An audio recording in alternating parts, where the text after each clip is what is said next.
अस्सलामुअलैकुम व्यूअर्स, उम्मीद करती हूँ आप खैरियत से होंगे।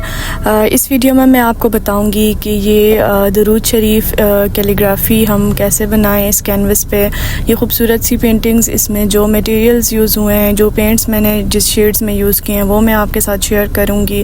और जिस टेक्निक्स के थ्रू मैंने ये पेंटिंग बनाई है इसे पैलेट नाइफ वर्क कहा जाता है।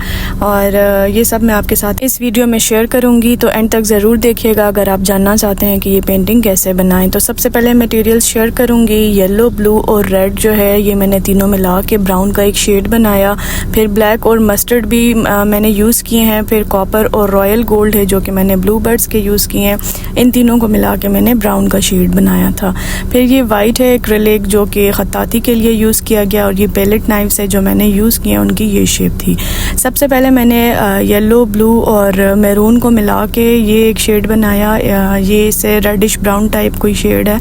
अच्छा, कलर्स की सबसे खूबसूरत बात ये होती है कि आप मिक्स एंड मैच से कोई भी नया कलर बना सकते हैं। अच्छा, इसे मैंने पूरा कैनवस पे नहीं लगाया था, मैंने इसे डिफरेंट, एक ऊपर राइट कॉर्नर में लगाया, फिर नीचे लेफ़्ट कॉर्नर में लगाया। इसी तरह से 2-3 जगहों पे मैंने इसे लगाया। फिर सेंटर में जो है मैंने ब्लैक लगाया। ब्लैक लगाने के बाद मैंने पैलेट नाइफ वर्क स्टार्ट किया। पैलेट नाइफ में सबसे पहले मैंने मस्टर्ड लगाया। अच्छा, पैलेट नाइफ का काम इस तरह किया जाता है कि ट्यूब से डायरेक्ट, या मैं तो डायरेक्ट ट्यूब से लगाती हूँ पैलेट नाइफ के ऊपर, लेकिन आप पैलेट के ऊपर भी ये पेंट डाल के आप इस तरह से पैलेट नाइफ के साथ लगा के डिफरेंट आप इस तरह से स्ट्रोक्स लगा सकते हैं। इसमें ये कुछ हॉरिजॉन्टल और कुछ वर्टिकल स्ट्रोक्स लगाए जाते हैं, जिस तरह से भी आपको पैटर्न पसंद आता है। फिर मस्टर्ड के बाद मैंने गोल्ड अप्लाई करना स्टार्ट किया। गोल्ड का ये है कि ब्लू बर्ड का मैंने यूज़ किया और मस्टर्ड जहाँ जहाँ था उसी के ऊपर मैंने हल्का हल्का गोल्ड अप्लाई करना शुरू किया। इससे थोड़ी डेप्थ आ जाती है पेंटिंग में। अब आप देखें यहाँ पे मैं हॉरिजॉन्टल स्ट्रोक्स लगा रही हूँ। फिर मैंने वाइट अप्लाई किया। वाइट जो है वो, और अच्छा, ये जो कॉम्बिनेशन है ये हमेशा जो है मैं ये वाले शेड्स यूज़ करती हूँ अपनी पेंटिंग्स में। और मुझे ये वाले शेड्स जो अर्थी शेड्स हैं बहुत पसंद आते हैं। मतलब मैं कोई भी पेंटिंग बना लूँ, ये वाली पेंटिंग जो है ना इन शेड्स में हमेशा मेरी फेवरेट रहती है, क्योंकि ये वाले शेड्स कभी भी आपको जो है धोखा नहीं देते। हमेशा आपका जो रिज़ल्ट है वो खूबसूरत ही आता है। फिर ये कॉपर मैंने लगाया, कुछ वर्टिकल स्ट्रोक्स लगाए यहाँ पे। कॉपर जो है वो ब्लू बर्ड्स का जैसे मैंने आपको दिखाया था, और उसके साथ जो मैं इस साइड पे भी टच दे रही हूँ। अच्छा, ये है कि किसी एक जगह पे मैंने कलर को रिस्ट्रिक्ट नहीं किया, उसे मैंने ओवरऑल बैलेंस करके पेंटिंग पे लगाया है कि कहीं पे राइट पे भी उसका टच दिया है, लेफ़्ट पे भी दिया है। ओवरऑल पेंटिंग पे सारे कलर्स को ऐसे मैंने स्प्रेड किया है कि कहीं पे भी ये ना लगे कि इस साइड पे ये वाला शेड हुआ हुआ है और दूसरी साइड पे नहीं हुआ हुआ।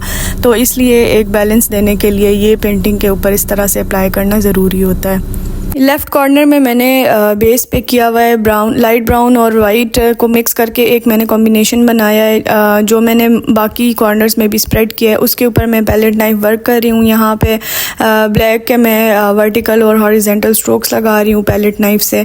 इसमें ज़्यादातर काम पैलेट नाइफ का है, और जो मेन मैंने बेस बनाई है उसी में ही मैंने ब्रश यूज़ किया था, और उसके अलावा कैलीग्राफी वाले पार्ट में। अच्छा, अगर आप चाहते हैं कि आपके कलर्स जो है वो with the passage of time fade ना हो और वो लॉन्ग लास्टिंग रहे, तो आपने बेस पे बहुत ज़्यादा ध्यान देना है। जितनी आपकी बेस अच्छी होगी, ख़ास तौर पर जो ख़वातीन हैं उन्हें ये बात बहुत अच्छी तरह से समझ आती होगी कि जिस तरह हम मेकअप में एक बेस अप्लाई करते हैं अपने फेस के ऊपर, जितनी ज़्यादा बेस अच्छी होती है उतना मेकअप अच्छा आता है। Same is the case with canvas के, जितनी आप बेस अच्छी बनाएंगे उतनी ही आपकी जो है पेंटिंग अच्छी बनेगी और वो लॉन्ग लास्टिंग रहेगी। अब यहाँ पे मैंने ब्लैक में थोड़ी सी एडिशन की, इस तरह से की कि वो बिल्कुल अलग से भी ना लगे और सारे कलर्स में जो है वो ये ब्लैक वाला पार्ट मर्ज हुआ हुआ लगे, सेपरेट से कोई अलग से पार्ट ना लगे इस पेंटिंग से।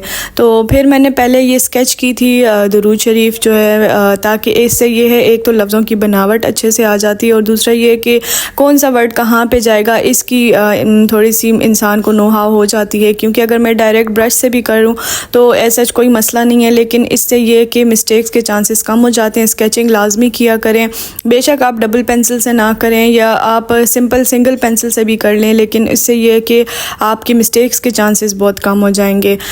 ये मैंने अपना ब्रश जो है वो डिज़ायर्ड साइज़ तक फ्लैट ब्रश लिया, उसे मैंने डिज़ायर्ड साइज़ तक कट किया। नॉर्मली ये होता है कि कैलीग्राफी के लिए बहुत बारीक ब्रशेस चाहिए होते हैं, तो उसमें ये है कि जब आपके पास फ़र्ज़ के तौर पर कोई ब्रश उस टाइम पे अवेलेबल नहीं है तो आप इस तरह से कर सकते हैं कि फ़्लैट ब्रश लेके उसे सीज़र से कट कर लें, साइड से कट कर लें, जितना साइज़ आपको चाहिए उसके अकॉर्डिंग आप कट कर लें और उससे फिर आप कैलीग्राफी कर लें।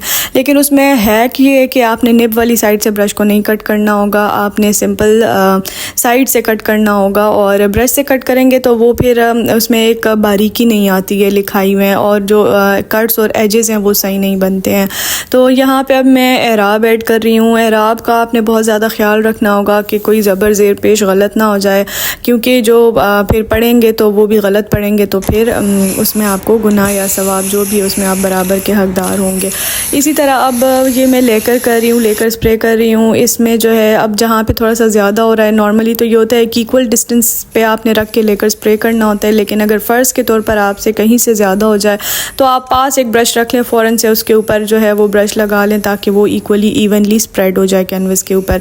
लेकिन इसमें यह है कि आपने ब्रश बार बार लेकर के ऊपर नहीं, अभी देखें यहाँ से मैं सिर्फ सिंपल एक स्ट्रोक से मैंने उसे फ्लैट किया लेकर को, तो आपने बार बार ब्रश नहीं करना, उससे ये कि फिर वो चिपक जाता है और वो नीटनेस नहीं आती है।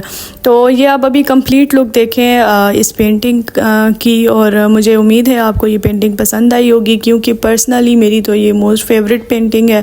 इसमें आप स्ट्रोक्स चेक करें, सारे जो है वो मर्ज हुए हुए हैं, कोई एक्स्ट्रा चीज़ नहीं लग रही है कि इस पेंटिंग से जो है कोई एक्स्ट्रा कोई इसके स्ट्रोक्स लगे हुए हैं, सारे कलर्स एक दूसरे में मर्ज हुए हुए हैं, ओवरऑल एक बैलेंस आ रहा है। और एंड में मैंने अपना जो है वो लोगो लगाया, नेम लोगो, वो भी ज़रूरी होता है, इससे पेंटिंग की पहचान होती है कि ये पेंटिंग किसने बनाई है। कोई भी क्वेश्चंस हो आप कमेंट सेक्शन में पूछें, उसमें आपको ज़रूर रिप्लाई मिलेगा। Thanks for watching, keep supporting, अल्लाह हाफिज़।